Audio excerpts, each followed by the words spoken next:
for you and me. Another key change, oh God, oh no. Gig nightmares for you and me. All right, here we go. Gig nightmares. Here we are today. Today we are joined by a Mr. Justin Adams. Justin, how are you doing today? How are you enjoying all this weather? Well, it's been pretty bright where I live. I live out pretty close to Hershey, Pennsylvania. It's been some days it's been super humid and not a huge fan of it, but if it's lower and dry, I'm all for it, man. Remind me, do you guys experience like that crazy rainstorm last week or no? Yeah. So it actually ended up raining out like a few major league games, Boston, Washington, and New York and Philly actually. Luckily the game I went to last week didn't get rained out. So yeah.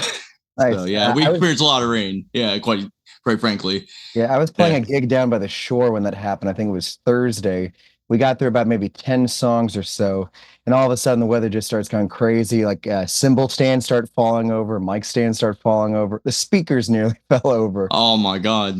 Talk about a gig nightmare on your end there. That's why the Potentially. You're out in Jersey, right? Yeah, currently North Jersey based. Okay. So just to give a little bit of background on yourself, you are the lead vocalist, guitarist, and songwriter for Oshian. Is that how you pronounce that? Oshian? Yeah, you got it. You got it the first time. That would be correct, man. I also I do play guitar in another project called Waiting for Eden as well. That's a newer, fresher project. And yeah, just so you know, we have we're in the writing process and recording process now. So there's nothing out there for that, but that is a new, fresh project. Just FYI for people out there. Yeah. Hey, stay tuned for new things coming, right? Right. Absolutely, my friend. Yeah. Yep. All right. So obviously, well, it was nice of Jeff Bunger to put this together. Yeah. He's a man. Yeah, it's fun doing the show because you get to meet new people that you've, otherwise, may not run into. Because like, obviously we're in sort of different sorts of circles. Me doing like, 80s cover band sort of thing and like, country band. And then you doing like more like the original metalcore sort of thing. So like, I'm curious to hear what sort of gig nightmares you've run into over. Oshian's been around since 2011, right? Yeah. Toward the end of 2011, we formed. We started gigging up in March of 2012. So you've been out doing this for a fair amount longer than I have. So I'm curious to hear some of your stories. So this was back in I want to say 2015, 2016 ish. Do you ever hear of a place called Jason's Woods out in Lancaster County? Yeah. Okay, so it's like a haunted attraction kind of place, and then they have a stage set up like right at like towards the entrance where you would go into the haunted attractions and stuff. And so we got a gig there, obviously, and whatnot. We show up, and the stage is barren. Like there's nothing. Like it's just a wooden stage with nothing on it. We're like, okay, we probably need to find somebody here, and they were supposed to provide lights and sound and everything, I'm assuming. Yeah. So we go and find the lady that I guess runs the place, and she takes us to like this shed or something, and it has a PA in there. And luckily, we had a fill-in bass player at that time that knew how to work the PA, because the three actual official members at the time, we were all like, how do you run a PA? Those were those days when I did not have a PA mixer at practice or anything like that. Anywho, so luckily he knew how to set it up. We had to drag everything a good, oh man, I don't know how far. It was like a good fair distance across this like field to the stage from the shed and whatnot. And then, well, we ended up finding out even worse. No mic stands were in there. Oh, at all.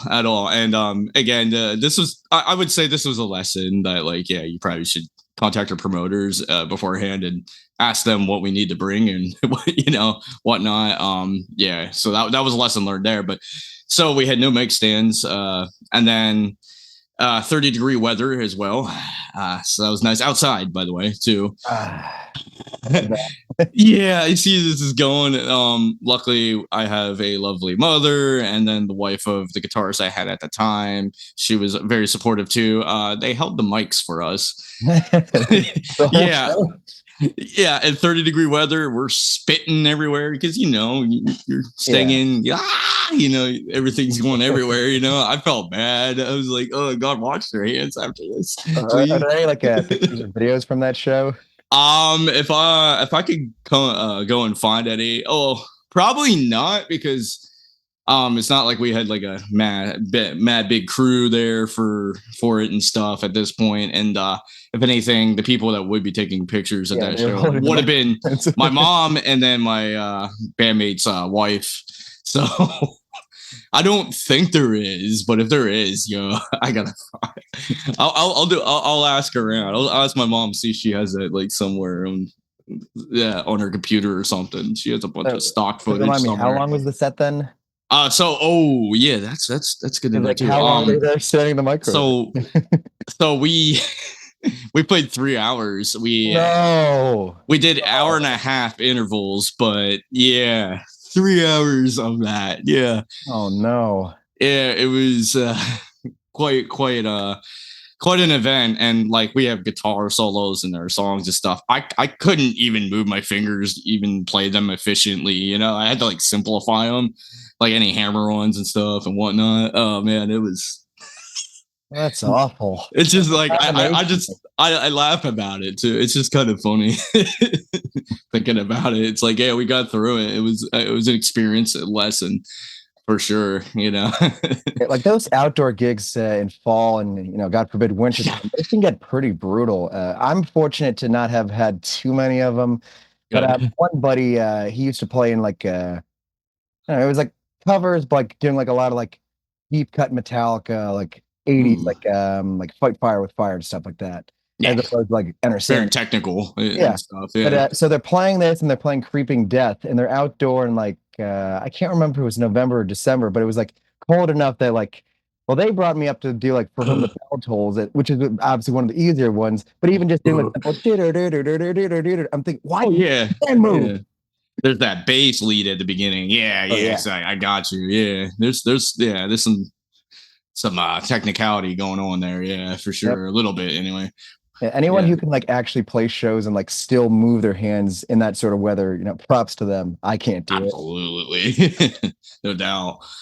Yeah. So yeah, I think that was like the gist of that gig, to be honest with you. I think yeah, we kind of laughed about it. I mean, the nice thing is like we got to go through the haunted attraction for free and everything. They hooked us up, so it was kind of fun all in all. But yeah, what an experience. You ever play Would there not again? recommend. So yeah, we just basically were like, yeah, always check with the promoters, see what they have and what they don't have, because we might have to bring some things. Did you ever play there again, or was that just kind of a No, one-off thing? no, it was a one-off thing. Yeah, nah. Yeah, and the band ended up going through like a breakup, and I ended up moving to California not too terribly long after that. So yeah, we just never got around to playing there again. Now I'm back in PA, so here we There you are. go. Yeah. All right. Any any other stories? Gig nightmares that come to mind? Oh man, I would genuinely have to think. Man, I mean, I'm sure I have some. That's just like the only one that comes to mind because, like, luckily most of them have gone pretty smoothly for the most part, other than just like the general stuff like your guitar string breaks or something, or your drummer breaks a head or something, or forgets to bring a cymbal. That's just general stuff that I think we've all gone through at some point. Well, it's Yeah. when you mentioned like drummer breaking a head. I don't know why I just remember this, but like a year and a half ago, I went to Peru because I wanted to hike to Machu Picchu. But while I was there, Ooh, that sounds fun. By yeah, the way. it was pretty awesome. I'd recommend it if that's your sort of thing. But I was in the town of Cusco there, just like walking around sightseeing, and I come across I don't remember what it was called, but it was something like National Theater or whatever. And I was seeing like all these posters and flyers for like some big concert that was going on. Now, obviously, I know nothing about local Peruvian music or whatever. But like I went to the show because it was ridiculously cheap and it was awesome. But at one point, the drummer like breaks the snare drum head, and like normally it's like okay, you just go get like an extra snare drum or whatever. Like for whatever reason, it took them like a good like 25, 30 minutes to like actually replace that. So like the I whole time bet. there, he's just like playing very minimally, just trying to work without the snare drum. But it's like you need that. The snare drum's Oh. the most important drum.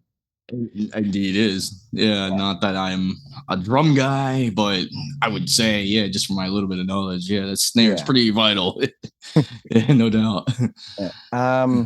So being like the vocalist in your projects, well, I mean, I guess with you said you're just a guitar player and Waiting for Eden, right? Correct. Yeah, Okay. doing some backing So, vocals, but with Ocean, how do you go about memorizing lyrics?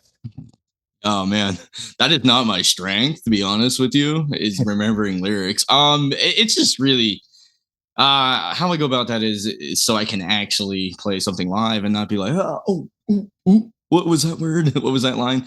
Because Yeah. that actually has happened before. I forgot a whole verse, but that could be a gig nightmare thing I could tell you about in a moment.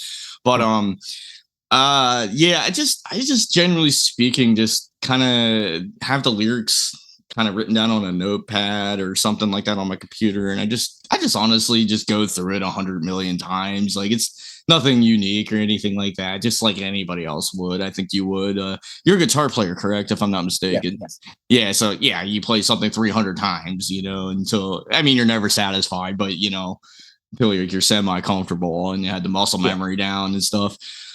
It's really just like trial and error, just breaking down every line and just being like, okay, that's what that line is and that line is. It's nothing really, too unique. I don't think anyway. Sure. I just bring it up because literally 5 minutes prior to this call, I was scrolling through Facebook and I saw an article come up on my timeline from Guitar Player magazine with a quote from Jakey Lee. Since Oh, okay. Black Sabbath farewell concert just happened over. Yes, yes, Just it would have been awesome to be there. But anyways, there's a facts. quote from him saying, playing a show with him. I think it was like 1984 on tour, and they're playing War Pigs, and Ozzy turns Hmm. to him and he says, "I forget how the words go." Know the Ah. words, and Jake says, "No, I don't know the words." Oh, we got the words go. So Ozzy, instead of singing War Pigs, he just starts singing "Old MacDonald Had a Farm" to the tune of War Pigs. Awesome. That's a good thing for teleprompters and whatnot these days. Yep. Of course, I've never had the luxury of using one, so I've had to do it the old school way in the noggin, just hopefully. Yeah, as I was saying, there was one time Oshian did a show at the old Champ location in Okay. Lebanon, PA. Yeah. Yeah. We did a Bullet for a Valentine set, and it was the song Bittersweet Memories. And the whole entire, I believe, second verse, when we got to that point in the song, I just completely, my brain just, yeah, the lyrics vanished. I went, like, I just kind of like, yeah, crowd, sing it, that was a bit of embarrassing moment for sure. Yeah, that was stressful. A But then, little like, bit of a obviously, gig nightmare.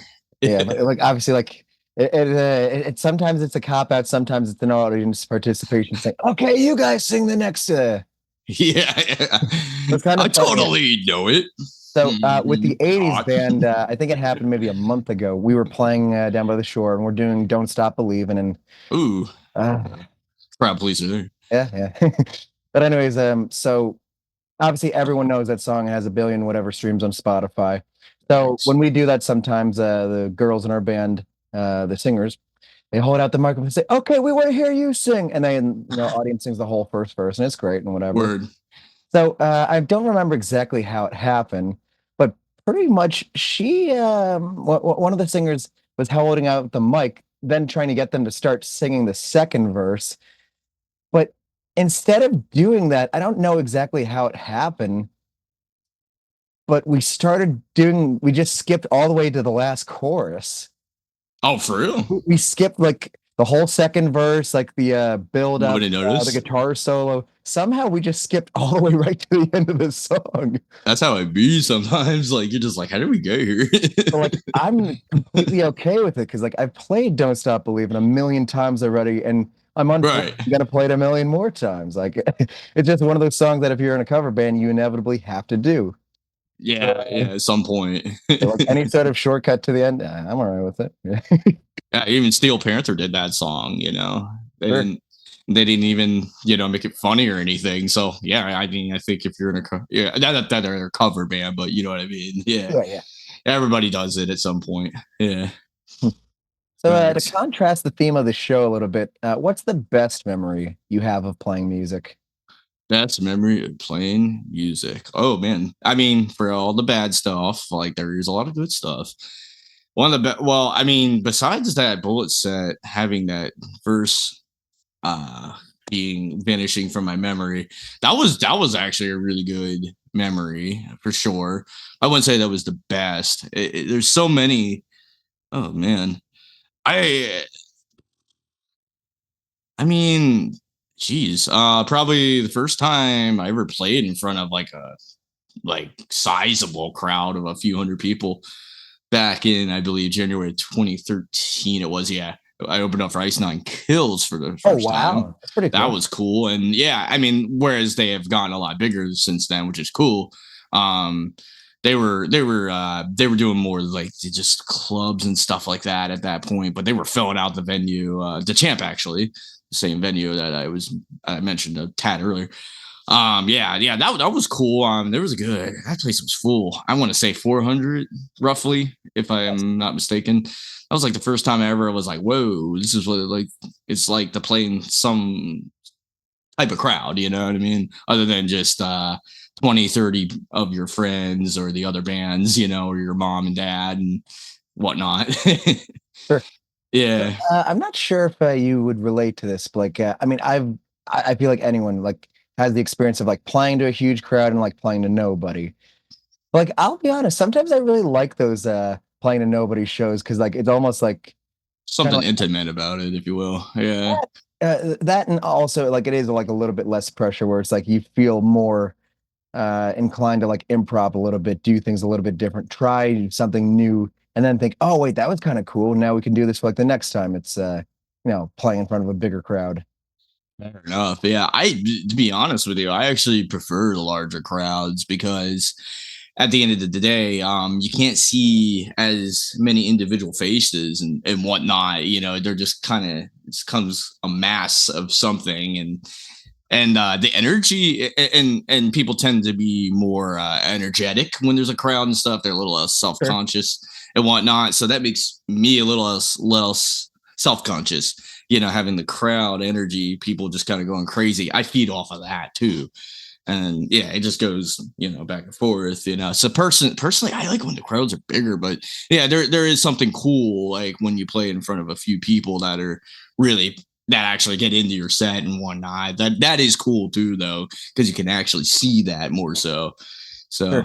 yeah. So with that topic there, playing for like big audiences, have you ever found yourself playing in front of like a big audience, but they don't really like you, so you just have a bunch of people kind of pissed off at you? um I don't know if this would be considered a big audience. I was actually playing out in New Jersey somewhere. I think it was South Jersey.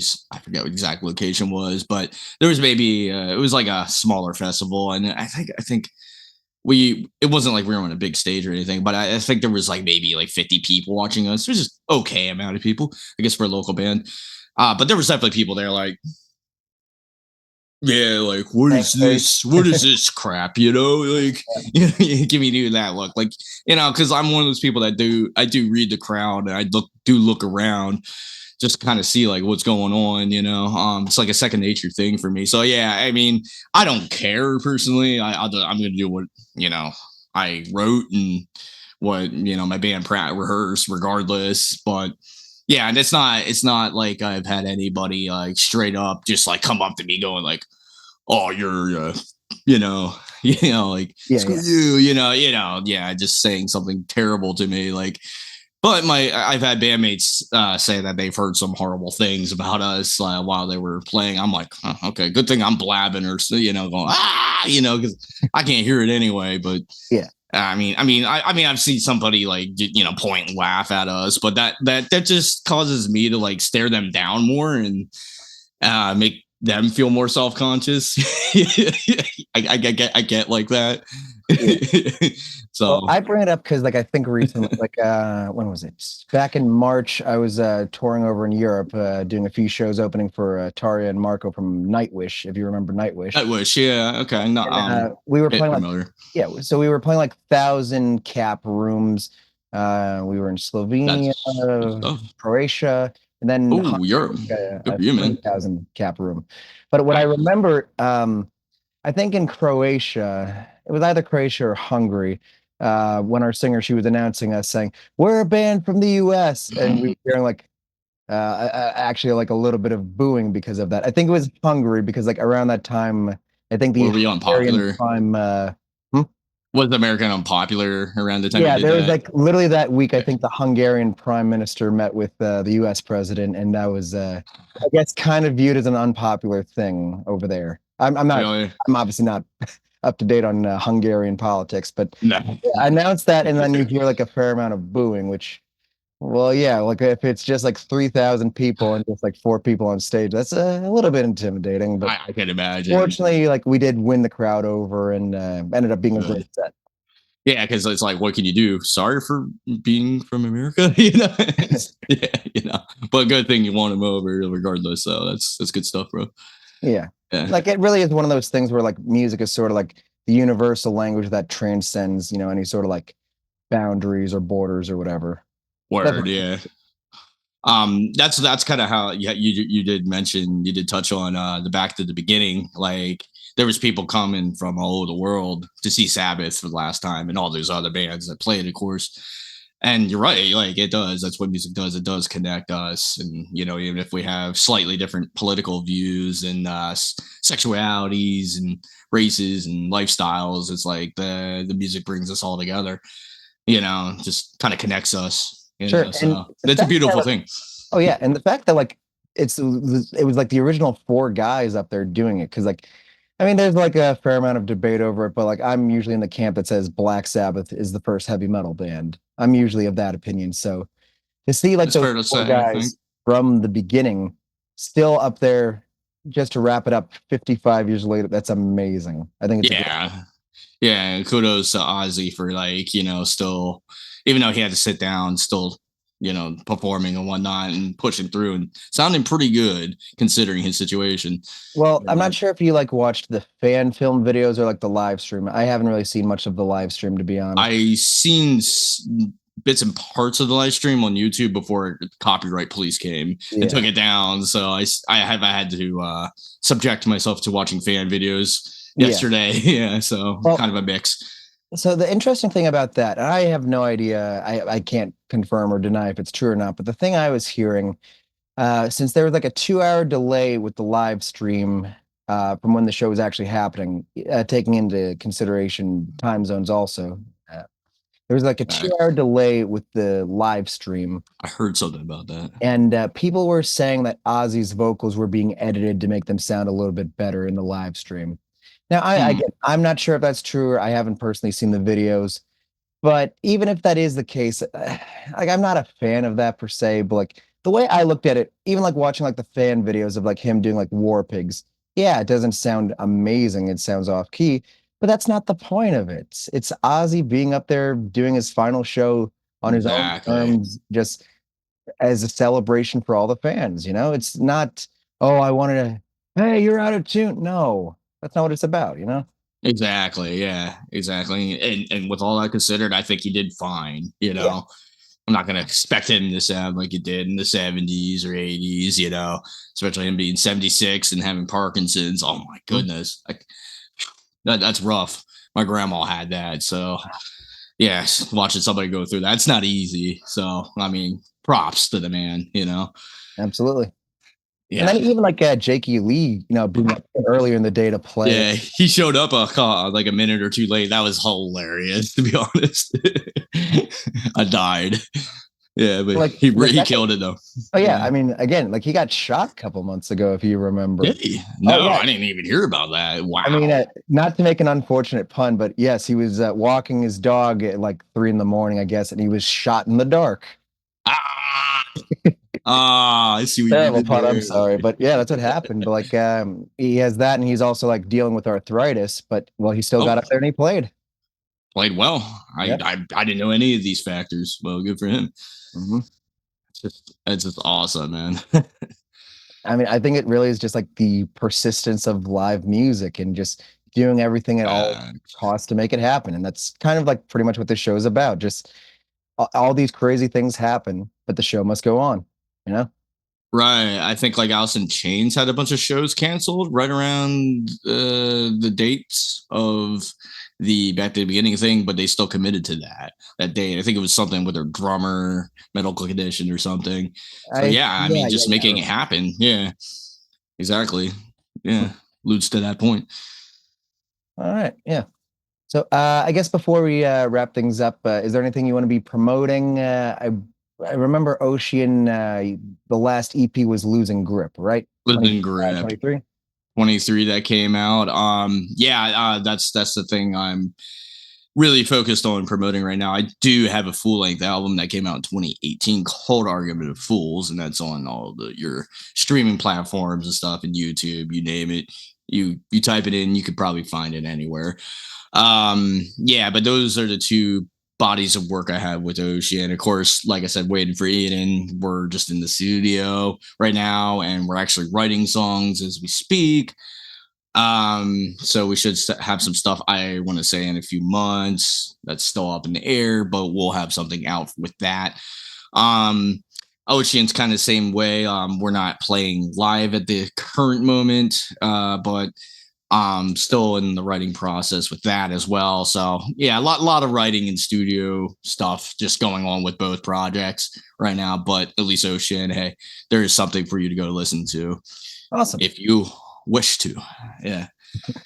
Well, Justin, it's been a pleasure, meeting you, getting to chat, all things Gig Nightmares and all things music. Yeah, it was good getting to meet you, and getting to chat for like a little bit.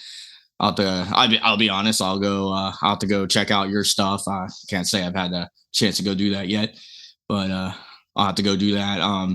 What would you call what are your projects? Because I am seriously that ignorant. Yeah, well, the majority of stuff I do is like cover band related stuff, playing in a 80s tribute band called 80s Revolution, playing a lot of like Okay. state area sort of stuff. We were just out in Lock Haven on Okay, Sunday. okay. Yep. I do an acoustic trio with some of the girls from the 80s band called 20 somethings, spelled SUMTHINGS, because marketing. Yes. Playing with a country singer down in Nashville named Jenny Grace. We did some traveling. We were out in Kansas, Virginia, Western Pennsylvania over the past couple of weeks. And then Okay. with Jenny Grace again, she does a metal project that I toured Europe with called Etheria. Damn, it's hard to spell. AAETHERIA. Yeah, right after I joined that band, someone said, "Oh, what's your band called?" And I said, "I don't know how to spell it. Just call it." Yeah. And One I think of these that's days you'll learn. every now and then when I'm back home, because I'm originally from Schuylkill County, Northeast PA. Okay. Every now and then when I'm back home, I play with like a 16-piece big band called the M&J Big Band. And we play like Glenn Miller and Dorsey Brothers and like music that's recorded 100 years ago. Word. Actually, Pine Grove. That's actually where Waiting for Eden is currently Oh, nice. Okay. recording our songs at. Oh, So with Brett. yeah, good Nice. guess, man. On Spock Studios, you know it. Awesome. Yeah, he was Yeah, I don't remember which he's the number. man. I think he was episode maybe 13 of this podcast. You should. I have to go check that out. Okay, I only watched one of them so far. Yeah, I forget the name of the lady. Sorry, but Oh, terrible good. ADHD. Sorry. Oh, again, Justin, it's been a pleasure chatting with you. Thank you for being a guest here on Gig Nightmares. Hey, thanks for having me. Appreciate it, man. And yeah, to continued success, man. Yeah. Much appreciated. Yes. Talk to you soon then. All right, man. Peace. We hope you enjoyed this week's episode of Gig Nightmares. Gig Nightmares is an independently produced podcast made possible by the support of listeners like you. If you enjoyed this week's episode, we would appreciate if you left a rating and a review for us. Gig Nightmares.